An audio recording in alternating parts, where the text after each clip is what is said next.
Saludos a todos, muy buenas y bienvenidos a Madridismo al Día.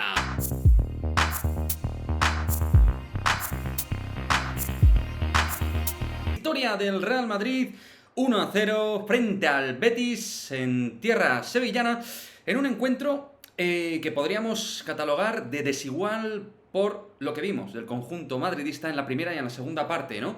Vimos un Real Madrid que en la primera parte, exceptuando los 10 primeros minutos, que salió bastante enchufado, con buena dosis de posesión, buen ritmo, también a la hora de sacar el balón del centro del campo para adelante. A partir de ahí, el equipo naufragó a nivel de posición, a nivel de posicionamiento táctico defensivo, bloque medio bajísimo, los centrocampistas muy separadas las líneas, y eso permitió que el Betis, pues más allá de que en líneas generales la primera parte fue bastante diáfana en cuanto a ocasiones se refiere, pues sí que comandó las operaciones y que sí se trasladó el partido en la línea que probablemente quería Manuel Pellegrini. Intentar hacer que el Real Madrid se amurallara dentro de su propia área, que los centrales estuvieran lo más cerca de la portería posible y el Real Madrid no tuviera índice de posesión práctico en portería rival, en este caso de Rui Silva. No veíamos conexiones de Bale, de Benzema, no veíamos tampoco el centro del campo mandar. Vemos que Isco otra vez estaba en modo sombrío por ser suaves. La verdad es que la labor de Isco a nivel de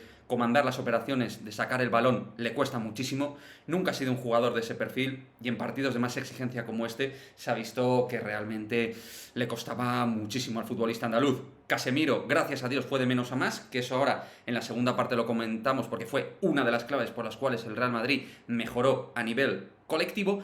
Y sí que tuvimos algún arranque de Fede, que de hecho ahí hay una jugada espectacular que luego Dani Carvajal impulsa un intento de vaselina, también una ocasión de Benzema con gran jugada de Vini, pero en líneas generales, chicos, el sumatorio de ocasiones muy flojito por parte de los dos equipos. Canales, Fekir, los grandes protagonistas del Betis, en líneas generales, el yin y el yang para ellos, para los verdiblancos, y para nosotros Vinicius, y poca profundidad tanto de Miguel Gutiérrez como de Dani Carvajal. Eso sí, la buena noticia de la primera parte y en general del partido, la defensa de los defensas. Muy bien Álava, que fue para mí de los 2-3 mejores del equipo en general, y también bastante bien militado, salvo algún error puntual, pero estuvo también bastante intuitivo en alguno de esos cortes muy típicos del central brasileño. Y en la segunda mitad, después de un partido súper lineal y aburrido, monótono en la primera parte, cogió algo de ritmo, algo de color. Casemiro empezó a mandar en el partido y líneas más juntas, presión mejor elaborada, un equipo más estructurado, con más equilibrio, y desde el equilibrio se generó el desequilibrio al equipo rival. Vinicius seguía apareciendo porque ahí, aunque no acierte, el brasileño siempre está intentando con la moto hacer daño, y luego lo que vimos es que a partir de esa capacidad de poder correr en el campo podíamos hacer daño. El Betis seguía intentándose asomar, de hecho ahí Carvajal es donde marca el gol, en una situación de contra que falla Juanmi de manera loca, y ahí encontramos una situación donde Benzema da una gran asistencia y Carvajal define como nunca. Yo casi nunca a Carvajal le había visto definir así, y este gol para Carvajal es súper importante porque él creo que lleva 8 o 9 goles como futbolista del Real Madrid, es decir, muy poquitos en todas las temporadas que lleva, pero él tiene que sentirse con confianza porque a día de hoy Carvajal es clave que sea titular, porque es mejor futbolista que Lucas Vázquez. Y en el lateral derecho tenemos a Lucas y a Carvajal, porque Odriozola ha sido cedido, lo cual es lógico.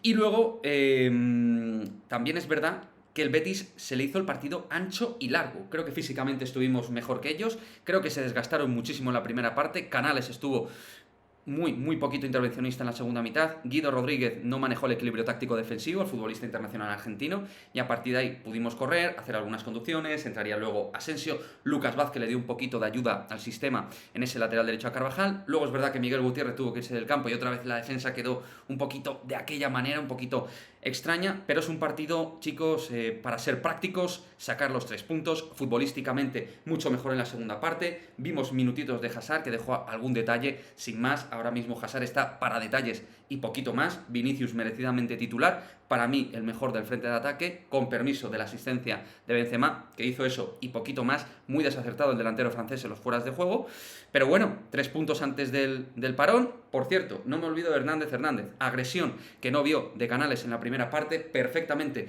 pudo ser expulsado el futbolista cántabro, pero Hernández y el VAR hicieron caso omiso de esa situación. Y un partido que del 1 al 10 calificaría de 5,5, es decir, de suficiente, justito, sin más, sacamos los 3 puntos y a pensar ya los jugadores en las selecciones. Ya haremos videonotas a título individual de cuáles fueron los mejores futbolistas, pero ya adelanto que el partido de Álava me ha gustado mucho.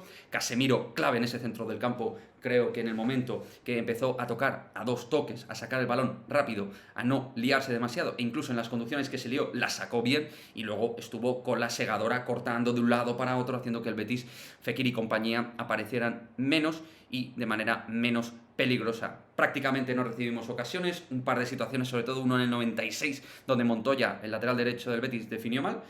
Pero bueno, Casemiro, Álava, no me quiero olvidar tampoco del partido de Vinicius. Para mí fueron probablemente los 3 mejores del partido, cada uno por línea, los 3 mejores de un Real Madrid que saca desde una línea práctica y suficiente los 3 puntos. Hay que mirar cosas: intensidad, equilibrio, posicionamiento ordenado a la hora de presionar, intentar trabajar como un acordeón de manera más regular durante los minutos. Pero bueno, también hay que decir que fuimos de menos a más, que el equipo trabajó luego de manera más eficaz, como digo, en los segundos 45 minutos, y eso es al final también con lo que tenemos que quedarnos.